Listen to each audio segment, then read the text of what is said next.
There's a quote, buried deep in the pages of Russian literature that quietly speaks the truth about our deepest loves. You brought me nothing but pain. Perhaps that's why I love you. Because joy is easy to forget. But pain, never. Those words penned by Mikhail Lermontov were never meant for a footballer. And yet, if you whisper them beneath the roar of a stadium, they echo in the life of one man, Roberto Baggio. For those who watched him, he was never just a footballer. He was a confession, a poem read aloud in the middle of a war zone, a dream that never fit inside the rigid shape of Italian football. He was known as Il Divin Codino, the divine ponytail, a nickname that somehow captured both his mysticism and his vulnerability. In a world of machines and pragmatists, Baggio was a heartbeat. You didn't just admire him, you ached for him, because the beauty he gave us always came at a cost. In Italy, where defenders are carved from marble and tactics rule the day, Baggio moved like a ghost from another world. He was Brazilian samba hidden inside an Italian jersey.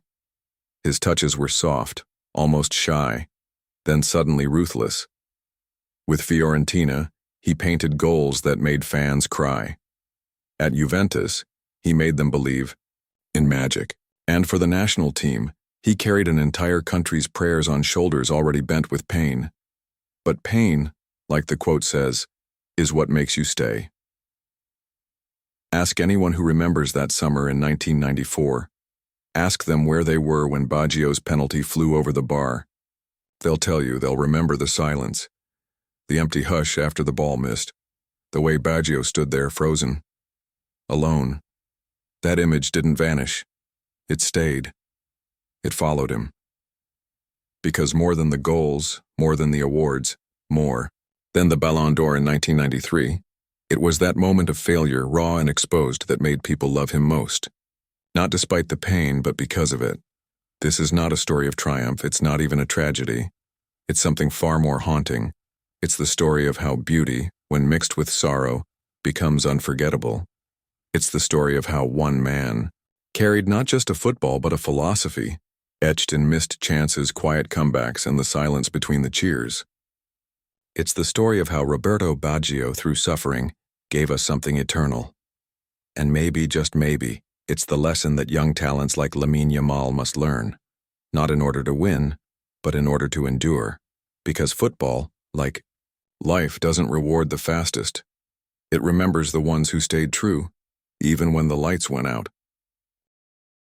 Long before he was the divine Ponytail, Roberto Baggio was just a boy from Caldogno, a small, sleepy town in northern Italy.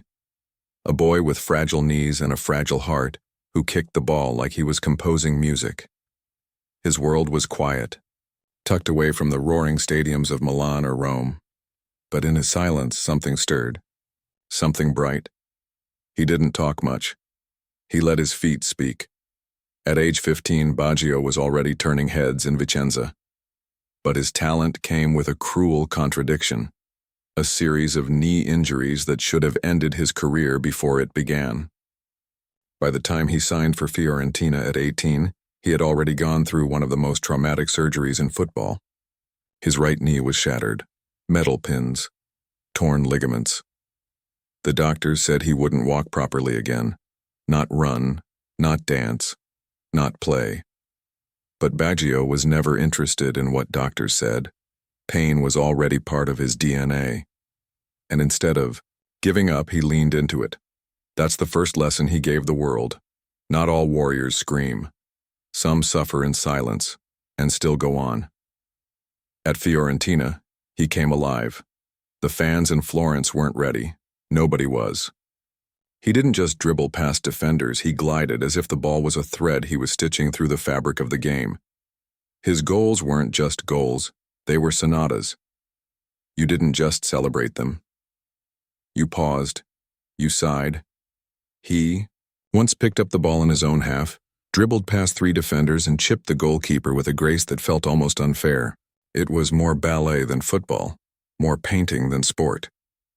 In a league famous for its brutal defenses and tactical rigidity, Baggio was an act of rebellion. He was freedom on a leash, dancing past expectations. And the fans, they fell for him. Hard. He wasn't just admired, he was adored. Posters of Baggio filled bedrooms. Scarves with his name became relics. He was the boy with sad eyes and holy feet. But even in his rise, pain didn't leave him. It followed like a shadow. In 1990, a political storm shook Italy. Baggio was transferred from Fiorentina to Juventus, a move that sparked riots in Florence. Fans clashed with police, shops were burned, women cried in the streets. To them, it wasn't just a footballer leaving. It was poetry being torn from the page. But Baggio never wanted the transfer. He wore the Fiorentina scarf at his Juventus unveiling. He refused to take penalties against his former club. He didn't say much, but the silence once again spoke louder. At Juventus, the spotlight intensified. So did the expectations. But Baggio didn't flinch. He turned pressure into performance. Between 1990 and 1995, he scored over 100 goals for the club. He won the UEFA Cup. And in 1993, he was crowned the best footballer on the planet with the Ballon d'Or and FIFA World Player of the Year. He became a national treasure, the face of Italian football, and the soul of a team that always demanded perfection. But perfection wasn't what Baggio offered. He offered beauty, unpredictability, emotion. He was never the strongest, never the fastest. But give him a free kick at the edge of the box, and he'd thread it into the top corner like a prayer. He was the kind of player who made children fall in love with the game, not for its glory but for its grace. By 1994, he was Italy's chosen one, the man to lead them into the World Cup in America, and he didn't disappoint. Against Nigeria, he scored a last-minute equalizer, then the extra-time winner. Against Spain, he danced through defenders and rolled the ball past Zubizarreta with divine calm. Against Bulgaria, 2 more goals. He was carrying Italy, alone. But beneath the goals and the cheers, the pain was always there. His knees were screaming. His body was breaking, but he didn't stop. He couldn't, because Baggio knew something most players never learn. The game isn't about winning. It's about giving, and he gave until he had nothing left. In those years, children didn't just wear his jersey, they wore his spirit. A boy with taped knees and infinite heart. A player who smiled through storms. He wasn't trying to be perfect, he was just trying to be true. It was supposed to be the crowning moment, the perfect ending to a perfect run. The 1994 FIFA World Cup, the Rose Bowl in Pasadena. Over 90,000 fans in the stadium, billions watching around the world, and in the center of it all, Roberto Baggio, limping through pain, but still carrying Italy on his fragile shoulders. By the time Italy reached the final, Baggio was already a legend. He had scored 5 goals in the knockout rounds alone. Against Nigeria, he had saved Italy from elimination with a late equalizer, then sealed the win in extra time. Against Spain, he wove through defenders like threads in a tapestry. And against Bulgaria, he scored twice before injuring his hamstring. That injury, in many ways, should have ended his tournament. But Baggio wasn't built like the rest. He was a man stitched together by faith and stubbornness. He refused to quit. He played through the pain. Because for him, football wasn't about medals. It was about moments. And this final, against Brazil, was supposed to be his, but the game was slow, cautious.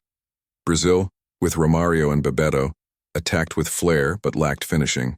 Italy, exhausted and anxious, relied on defense. And Baggio, wasn't himself.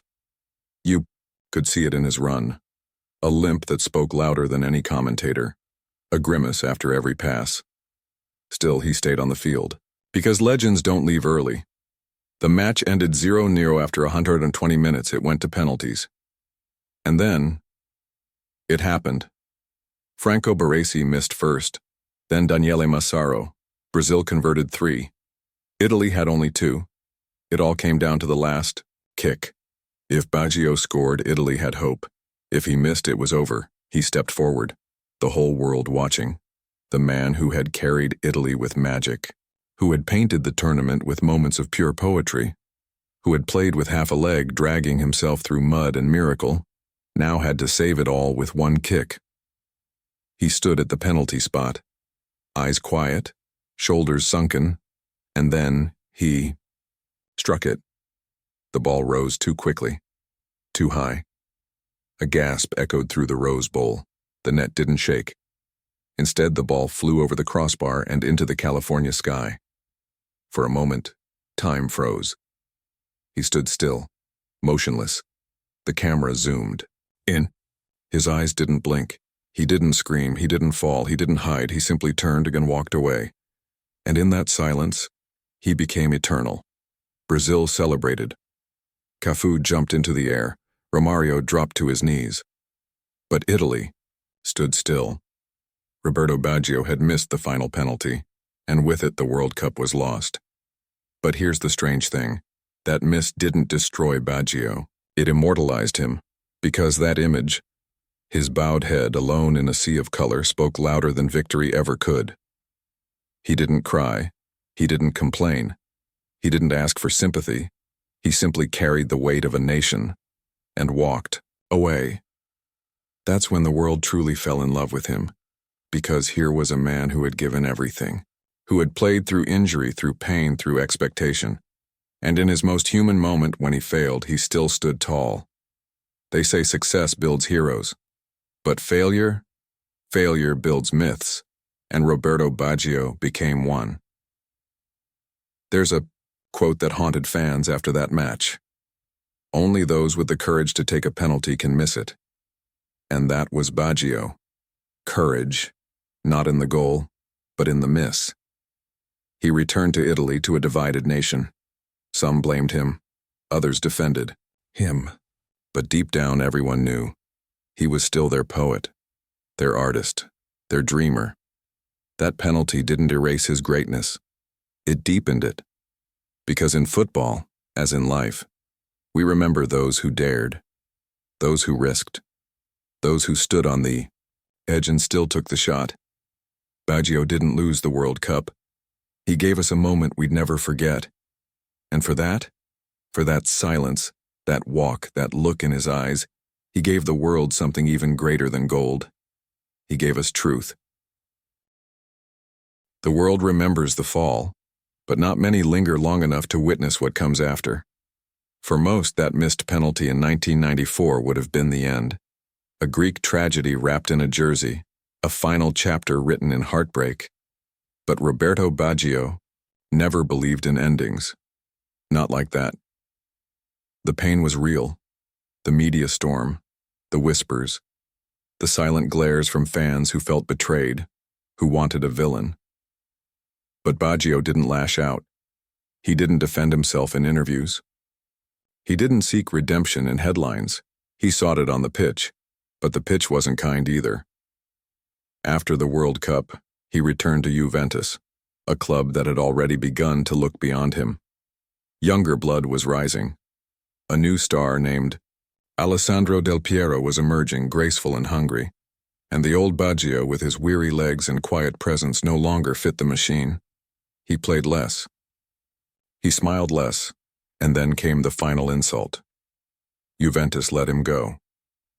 In 1995, at just 28 years old, Baggio, the man who had carried Italy, was unwanted, dismissed, thrown into the shadows by a sport that moves faster than loyalty. He went to AC, Milan, 2 seasons, a few goals, no love, and then Bologna, a small club, a forgotten place. To many it looked like exile. But Baggio didn't see it that way. He saw a blank page, and with every touch, every run, every goal, he wrote a new story. That season, he was on fire. 22 goals in 30 games. He played like a man possessed, not by rage, but by grace. Every pass was a whisper, every dribble, a sentence in a long-forgotten poem. And Italy noticed. Coach Cesare Maldini, hesitant at first, could no longer ignore him. He called Baggio back to the national team for the 1998 World Cup in France. Many thought he was too old, too slow, too broken, but once again, he answered with silence. In Italy's opening match against Chile, they were trailing.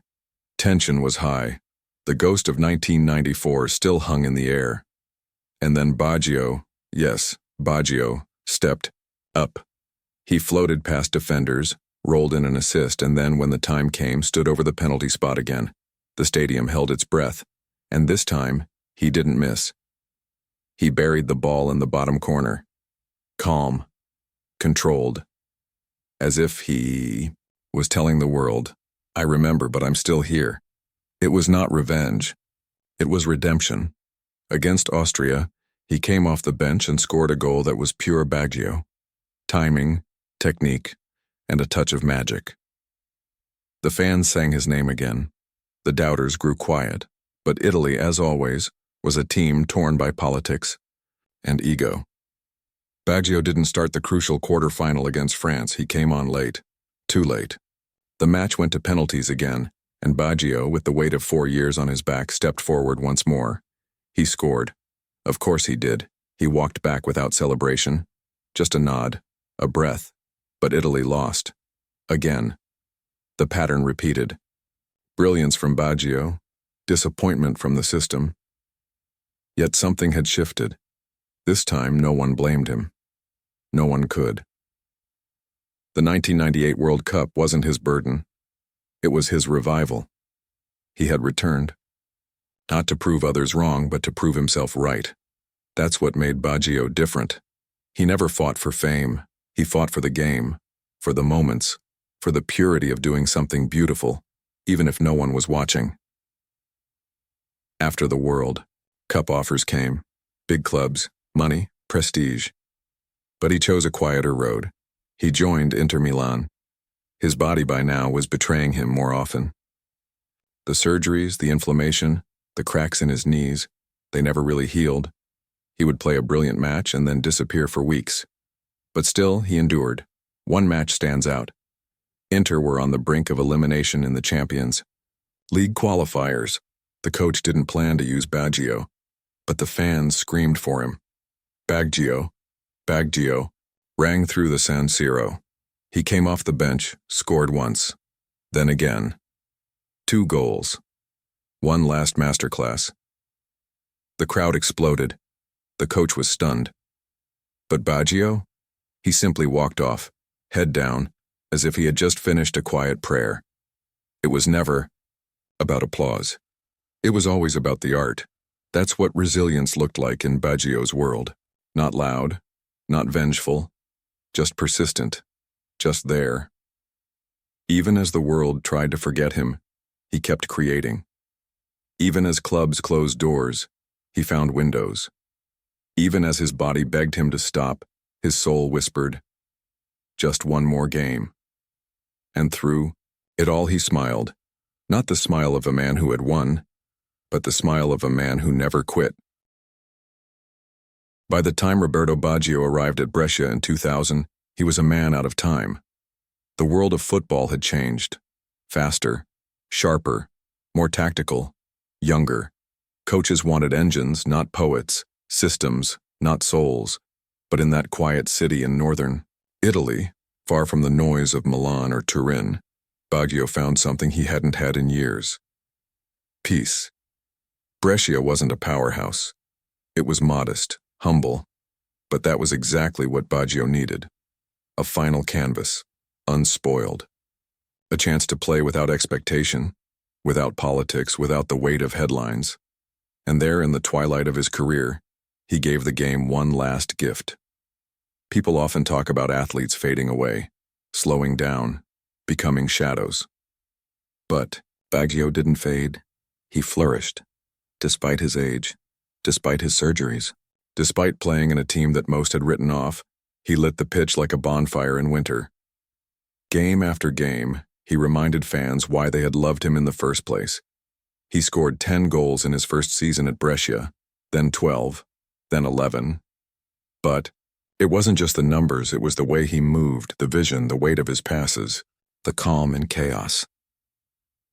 Even in his mid-30s, with a body that had betrayed him too many times, Baggio moved like time itself bowed for him, and he gave Brescia something priceless: dignity. They were no longer just a small club. They were the home of a legend. Fans poured into the stadium. Children wore his number 10 with awe. Older fans cried just seeing him touch the ball. And Baggio, he smiled again, not the forced smile of press conferences, but the real one, the quiet one. The kind of smile you see when someone is exactly where they're meant to be. One match in 2001 will forever be remembered. Brescia versus Juventus. The club that once let him go. That chose Del Piero over him. That forgot him. In the 85th minute, Baggio picked up the ball outside the box. He feinted once, twice, then curled it like only he could into the top corner. No power, just poetry. He didn't celebrate wildly. He didn't scream. He simply looked up, as if to say, "I'm still here." And the crowd, home and away, stood and clapped. Even Juventus fans, because even bitterness bows to beauty. That was the thing about Baggio. You didn't have to support his team to love him. You just had to have a heart. By 2004, his knees could no longer carry him. But his spirit, still so young, wanted one more run, one more pass, one more goal. He pushed through. Until May 16th, Brescia's final match of the season, they were playing against AC Milan in San Siro. A fitting end, one last stage, one last applause. In the 88th minute, the fourth official held up the board. Number 10. The stadium rose. Every fan, every player, every soul in the arena stood to say goodbye. Baggio jogged off the pitch, slowly, eyes misted, hands waving, but trembling. His father sat in the stands, holding back tears. So did his teammates. So did fans who had never even seen him play in his prime, because they weren't saying goodbye to a footballer. They were saying goodbye to a feeling, a way of playing, a way of being. As he reached the sidelines, something beautiful happened. Paolo Maldini, captain of Milan, icon of Italian football, stepped forward. And without a word, he handed Baggio the captain's armband. It was unscripted, unexpected, but perfect. The two men embraced. In that moment, every rivalry vanished, every goal, every miss, every injury. All that remained was respect. The match ended, but no one left. They chanted his name. They cried. They clapped for minutes that felt like hours. And on the pitch, Roberto Baggio bowed, not to the crowd, but to the game. He left the stadium that night as he always had, quietly. No grand speeches. No drama, just grace. In the days that followed, tributes poured in, from players, from coaches, from fans across the world. Someone unfurled a banner that read, "Without Baggio, football is worth nothing." It was dramatic, maybe even excessive. But, to millions, it felt true.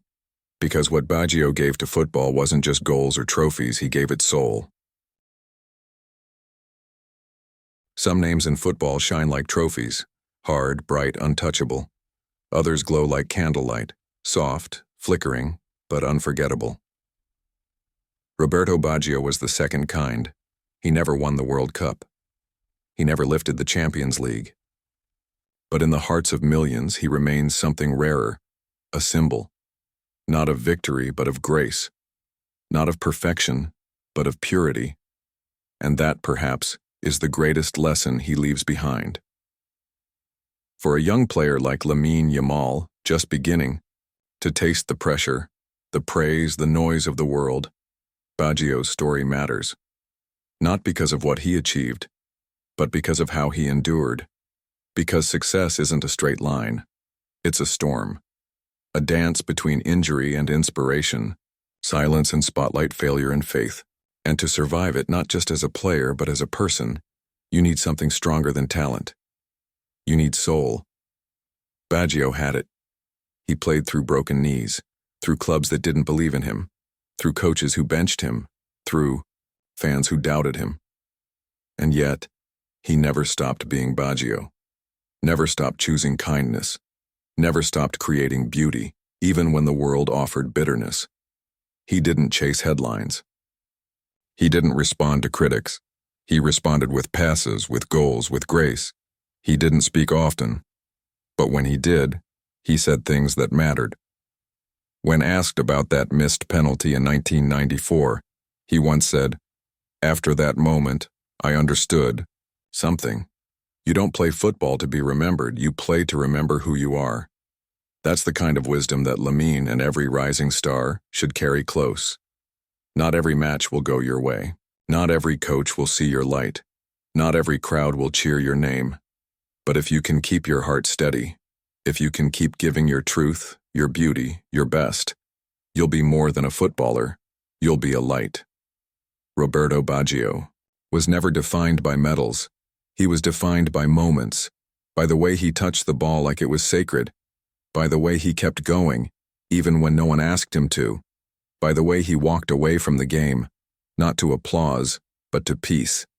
And that, in the end, is what we all want, not just to win, but to matter, to leave something behind, not in cabinets, but in people. To be remembered, not for how loud we were, but for how deeply we moved others. So to Lamine Yamal, and to every young dreamer listening, don't be afraid to fall, don't be afraid to feel, and never, never be afraid to play with your soul. Because sometimes the most unforgettable legacy is not the one that lifts trophies, it's the one that lifts hearts. To be continued. The story doesn't end here. In the next episode, we'll take this lesson forward, from Baggio's final bow to the beginning of Yamal's symphony. Stay tuned, watch, and remember, greatness often begins where silence speaks loudest.